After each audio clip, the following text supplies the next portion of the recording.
latest Remnant fly today. This is turned out to be kind of a bright salmon, maybe steelhead, kind of rainbow trout pattern. Definitely some sort of an attractor though. Ran across the little salmon hook and just thought it would be kind of fun to do something really, really bright. Sometimes you tie flies that don't really represent anything in nature, but they are gaudy, stand out, they get the attention of the fish, and something about them just tells the fish, hey, come on over and take a bite. So that's the latest Remnant fly. I'll get started tying.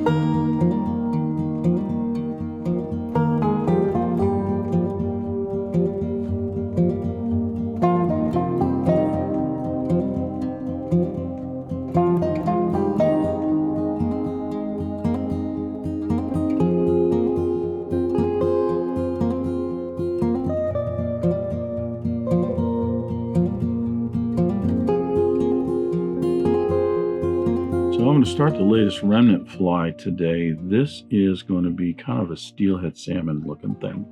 Ran across this small single salmon hook. I do not know the manufacturer or the model number of it. And it is a small hook. I'm going to say it's about a size 8, maybe even a 10 in a single salmon size. And just started thinking about some of the different salmon flies, not the classic salmon flies, but more modern salmon flies that I've tied, and just thinking it would be kind of fun to do something that is very bright, flashy, and kind of gaudy. So that's what I'm going to do. I just debarbed the hook. I'm going to use, for thread, I'm going to use a Danville 6/0 in fluorescent Chartreuse. Again, wanting to have this nice and bright and something that is going to be definitely a tractor pattern, but something that potentially also is going to be a pattern that kind of annoys the fish and gets them to strike. So I'm going to use a chenille body here. I'm going to split this up between a fluorescent Chartreuse and a fluorescent, kind of like a fuchsia, probably listed as fluorescent pink. Both of these are going to be a nylon. The nylon chenille takes the fluorescent colors much better. So I'm going to put those in, but I'm going to do about half and half on those two colors. And then there's going to be a wing and a little collar here and a rib. Now I've got some Danville Danville gold and silver Mylar Tinsel. This is a size 14. I'm going to put a tip on this as well as a rib, and I'm going to do this in gold. I'm going to attach my tinsel, the back here. I'm going to get probably about a dozen wraps rearward, maybe more, 10. I'm going to go deep into the bend here, and that's just going to lay the foundation for that tip.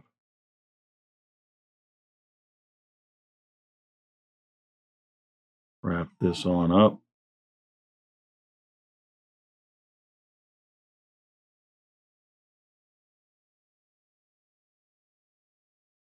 Secure that in. I'm not going to put a tail on this, so I'm actually going to wrap forward a little bit here, bringing my thread back, and then I'm just going to fold that tinsel over. I can use that for a rib as well. You don't have to worry about lumps and bumps in here because I've got the chenille body. I'm going to start out with the fluorescent Chartreuse chenille.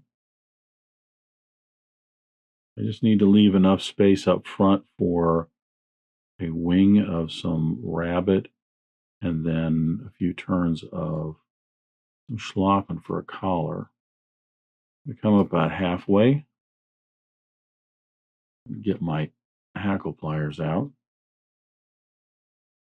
This is twisted up pretty good. I don't think I really need to put much more of a twist in it. Hackle pliers just give me a little bit further reach.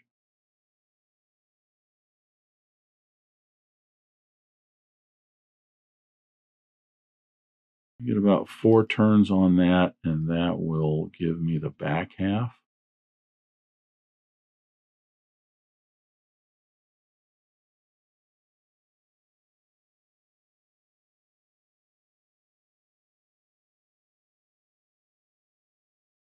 Trim away the excess and secure that down.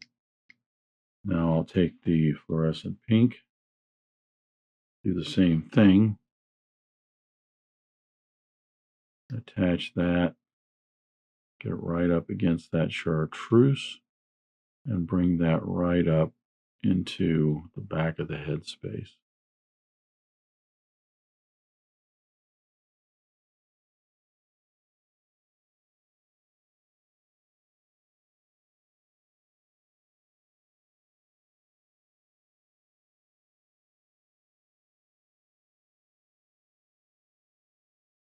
Get about 4 wraps of the fluorescent pink on there.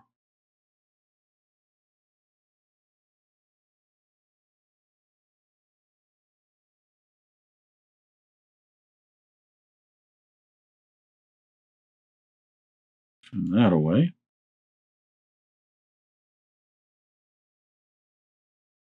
Before I do that, I think I'm just going to try and get some of that fluff out of there. Usually you can just kind of wrap all that down. I don't want to bulk that up too much, so I'm going to try and just trim that out.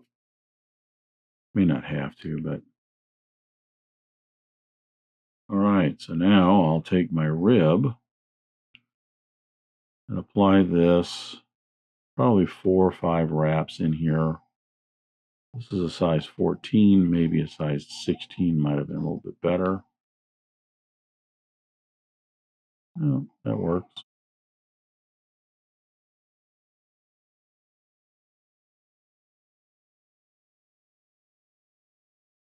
It's definitely going to be an eye catcher.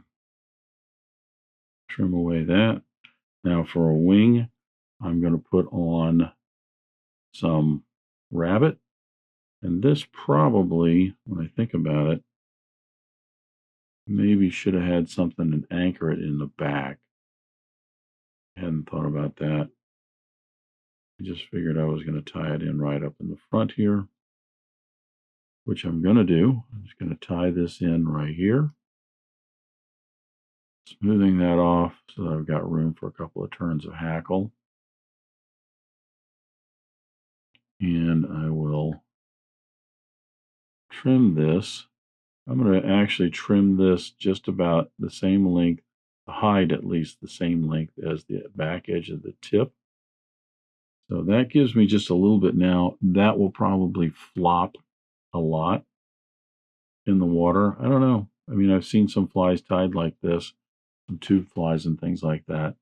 So it's not quite long enough to foul up in the hook, but that will at least, I don't know, maybe give it kind of a minnow body look. Now for the collar, I've got some pink Schlappen here. This isn't very long, and I'm going to just tie in the very tip of this because I just want 2, maybe 3 wraps of this in.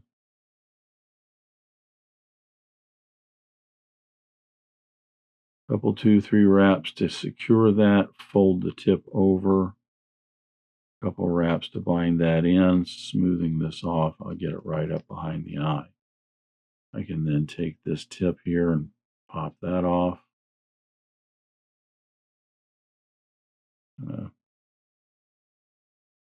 Get that out of the rabbit there. Attaching my hackle pliers.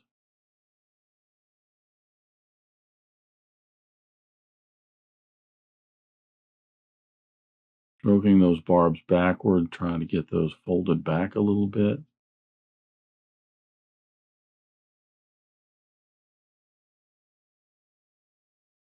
I will start to wrap that in.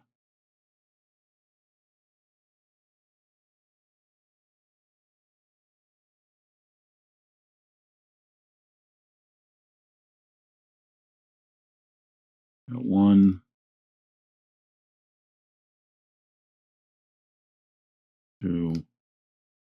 That's what I'm looking for, is just kind of a nice pronounced collar right up front here.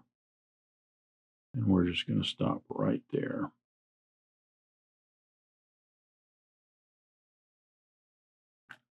Take my hackle pliers off, keeping my thread nice and tight. I'm going to fold all of this back. I got some barbs trapped here. Pop those out. Still keeping tension on my thread. Fold that back and start wrapping down to make the head. Once I get a few wraps in there, I can probably pop that off. There you go. And continue. Now I got some short little barbs right here. I'm just going to cut these out. There are probably some that got broken. As you can see, they were kind of laying down forward. Sometimes instead of continually trying to just force your will on the fly, sometimes you're just better off reach in with your scissors and cut the stuff up. Out, I should say. There you go. There's our little head. Flatten my thread here a little bit.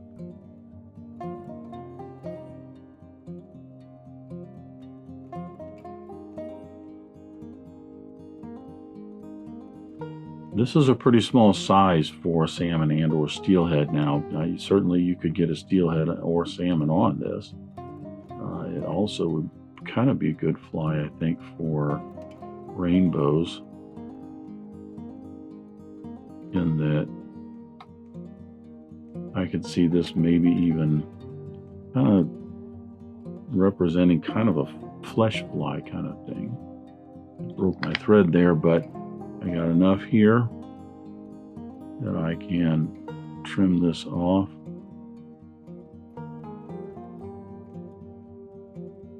We're going to put a little head cement on this.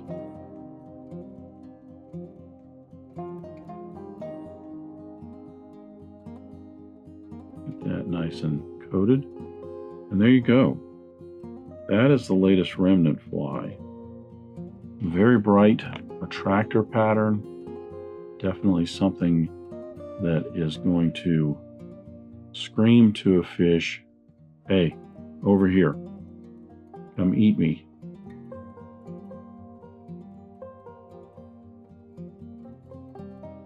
Kind of fun to tie. Sometimes it's just fun to do stuff with different materials and bright colors, and wouldn't it be funny to swing this for a smallmouth? So there you go. There's the latest Remnant fly. Thanks for watching today. Thanks for joining me at Devise today. I hope you learned at least a new pattern, if not a new technique, maybe a tip or trick here and there.